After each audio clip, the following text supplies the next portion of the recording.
Hard Knocks, AFC North, December 3rd, HBO. And Pat Bostick says the Baltimore Ravens have more pressure on them than any of the other AFC North teams. We put up a Twitter poll yesterday brought to you by PJ Fitzpatrick Home Improvement, trustpj.com. Which AFC North team is under the most pressure? I think the results of this poll are very telling. So, of course, the Steelers win with 30% because we're in Pittsburgh, and that's who follows me. But the Bengals at 25%, the Ravens at 25%, and the Browns at 20%. Every team has pressure. I think we settled on Baltimore yesterday because of Lamar winning 2 MVPs, and you got to win a championship. But Pat, you say Lamar as well and the Ravens. Why? Because he's got 2 MVPs and he hasn't won a championship. There we go. How many league MVPs haven't won a... That's a chat GPT question. I'm on it right now. How many MVPs haven't won a championship?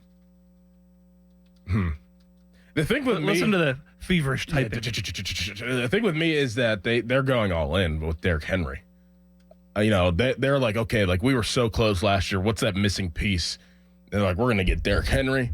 If they don't win now, I don't know. I don't think it's ever going to be in the cards.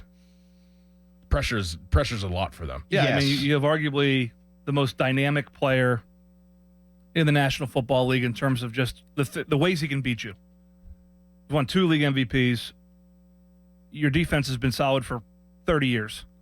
And now you have a dominant tailback. Got to get it done. You're built to win. And, I think the pressure comes with the realization then that Lamar might not get you over the top. And then what do you do? Mm-hmm.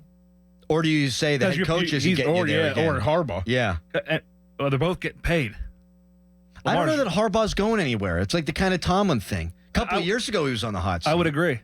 But Lamar, I mean, you've mortgaged a long time with him. And for good reason. Listen, he's a great player from September through December.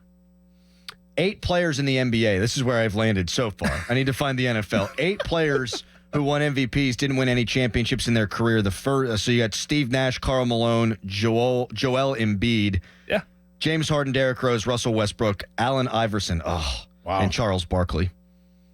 Can we get the NFL, please? Statmuse.com. Marino? Yeah. Has to be Marino. Mm-hmm. Did Phillip Rivers ever win an MVP? No. I don't think he did, no. I don't. If he's playing with Brady and Manning, there's no way. Boy, he's tough luck career, that guy. Oh. Hell of a player, but not Ben. Would he win here? Great question. If you swapped him and Ben? Great question. They came out the same year. Man, Can I answer it this way? Sorry, Pat. Go ahead. You go ahead. No, go ahead. I'm still computing what I'm going to say. So I don't think he wins. He might win in 2005 because that team was so good and Ben had to manage the game. 2008, he doesn't win because that line was so bad he would have gotten eaten alive. But if he played with AB and Le'Veon when the lines were better, I think he might have won one then. I think he might have won 2 just like Ben. Really? Yeah, but different. He's just such a statue to me. Like Yeah. Ben, like I don't think people forget how mobile and elusive Ben and how much he created. Like Phillip Rivers, great player, great quarterback.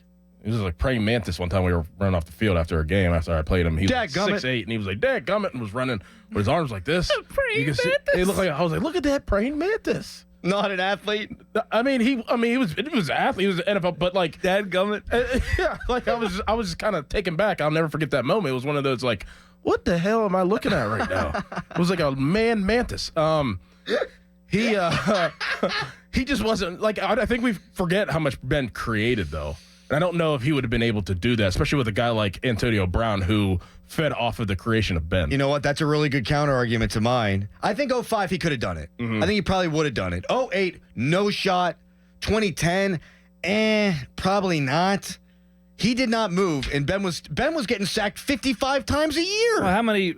And 30 times he completed the ball with 2 guys draped on him. Right. I mean, he's a freak. And Phillip had injury issues too. I mean, remember the ACL and I don't know. That offense was built so much differently than Pittsburgh's in San Diego.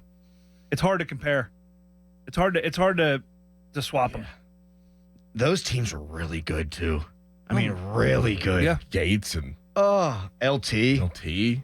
who was I mean, he's I don't know, Derrick Henry, and there's some great running backs, Adrian Peterson, but he's right up there among the modern day greats. LT, oh my God, what a player.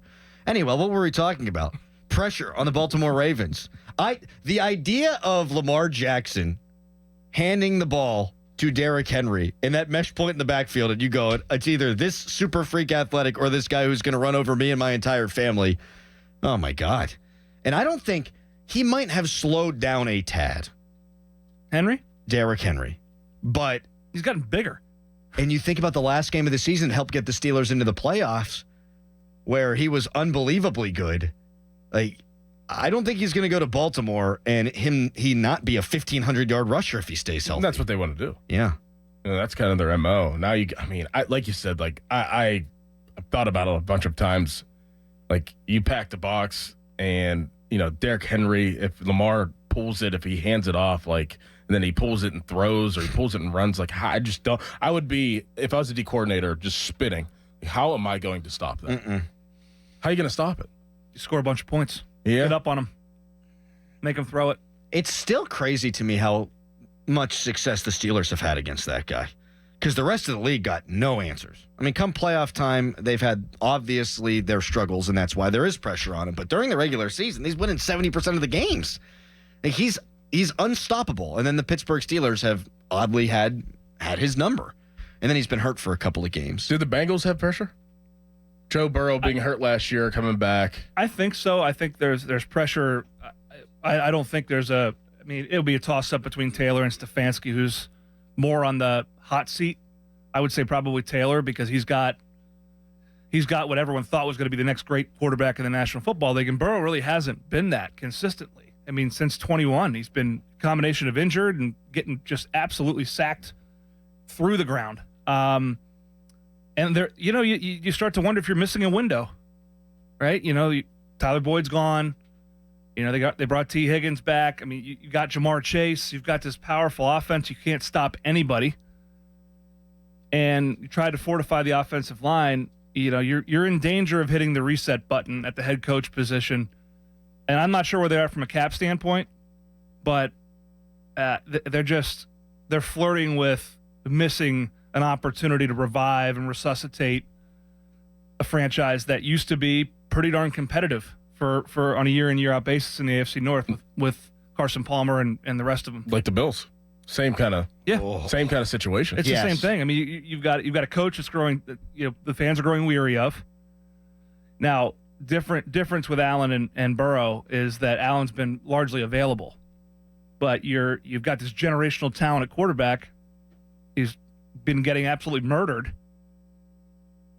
And, I mean, he got talent at receiver in Cincinnati. You do wonder when the bill comes due on his health.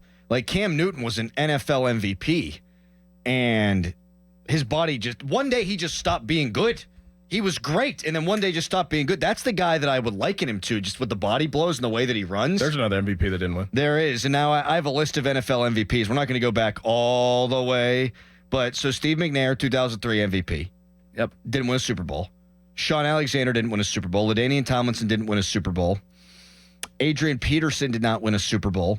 Cam Newton, Dorin did not win a Super Bowl, to your point, and Matt Ryan did not win a Super Bowl. And then you've got Lamar Jackson. We'll go back further, and we could play that game, but I think we've played that game enough.